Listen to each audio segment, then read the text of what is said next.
Okay, guys, uh, let's discuss vector space and Hilbert space. First, we will discuss the difference between vector space and Hilbert space. What are the differences between vector space and Hilbert space?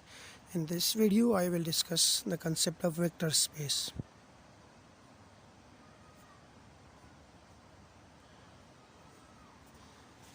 What is a vector space? A vector space is basically a three-dimensional space with three coordinate system. Like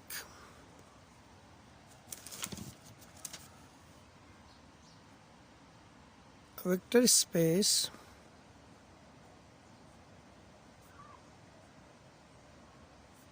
is a 3D, three-dimensional space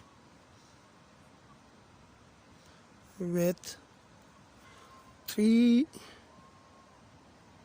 coordinate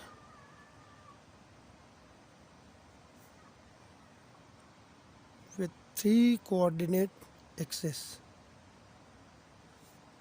But remember that these three coordinates should be mutually perpendicular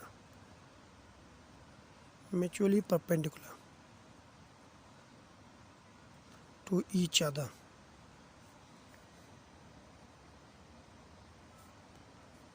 Is called vector space.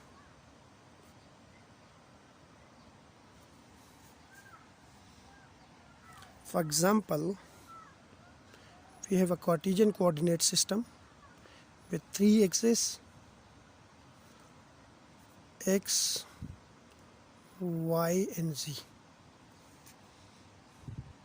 Along each axis we assign a unit vector I, j and k, where I is the unit vector along x-axis, j is the unit vector along y-axis, and k is the unit vector along z-axis.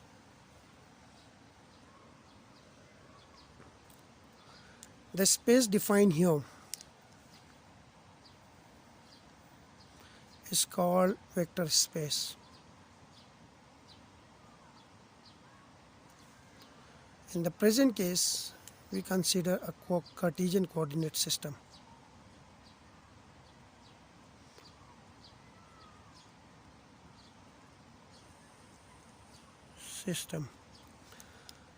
But this vector space could be spherical polar coordinate,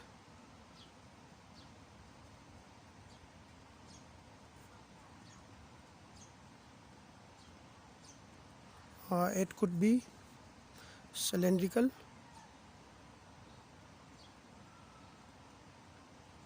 coordinate system also.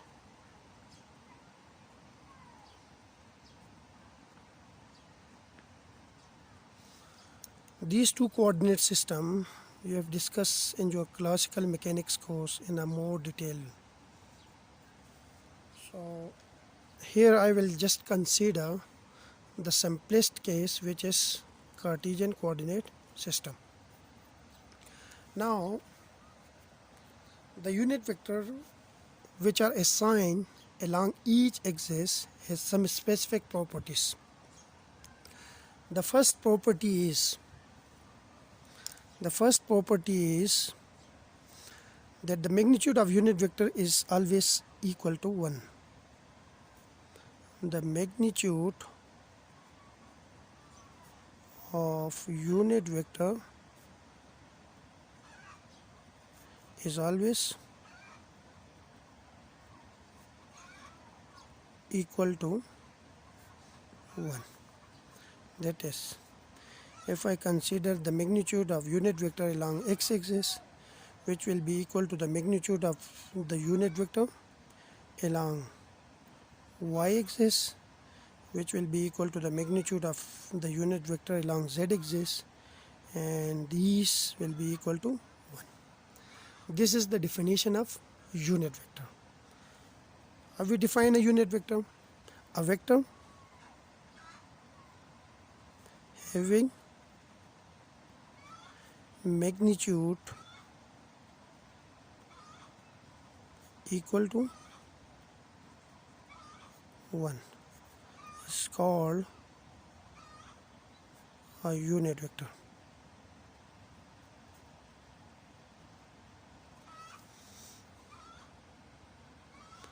Now this condition tells that the unit vector are normalized, and this condition is called normalization condition. This is the first property of unit vector. Once the magnitude of a vector become equals to 1, then we call it the normalization condition. The second condition is the dot product of unit vector with each other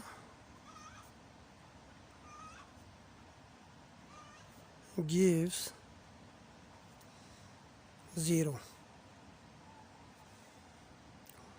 For example, that is, if I take a dot product of unit vector I with j, which will be equal to the dot product of j with k, which will be equal to the dot product of k with I, and the result will be equal to 0.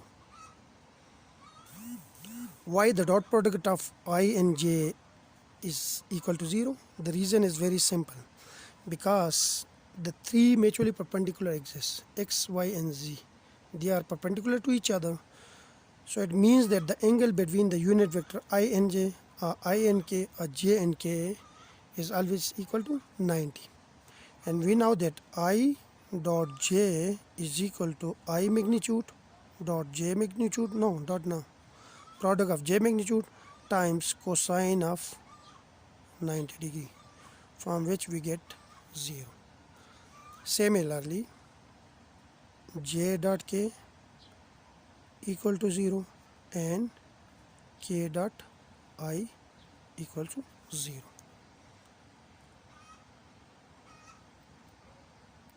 Now this condition tells that the unit vector are orthogonal to each other, and this condition is called orthogonal condition.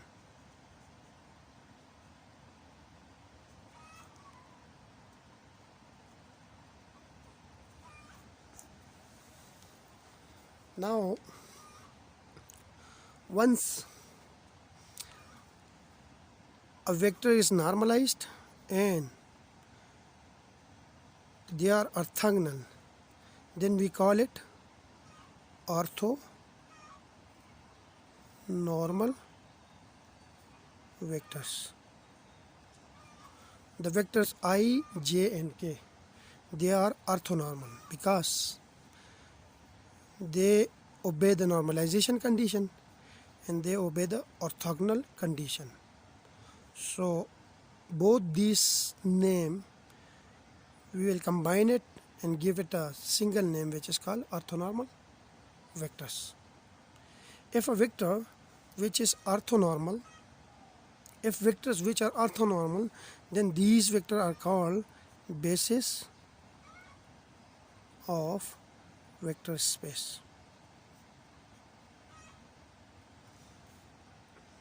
So I, j and k are the basis of this vector space. Now if we have a vector in this vector space,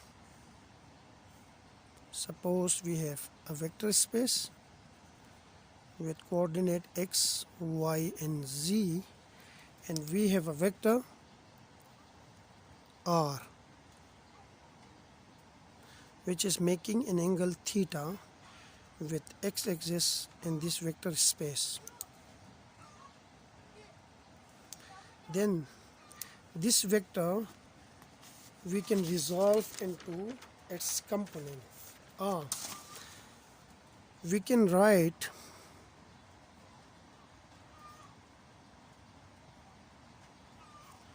vector R of the vector space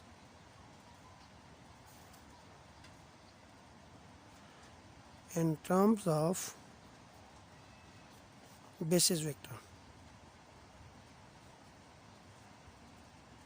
That is, vector R can be written as xi plus yj plus zk, where I, j and k are the bases of this vector space, and x is the component of vector R along x-axis, y is the component of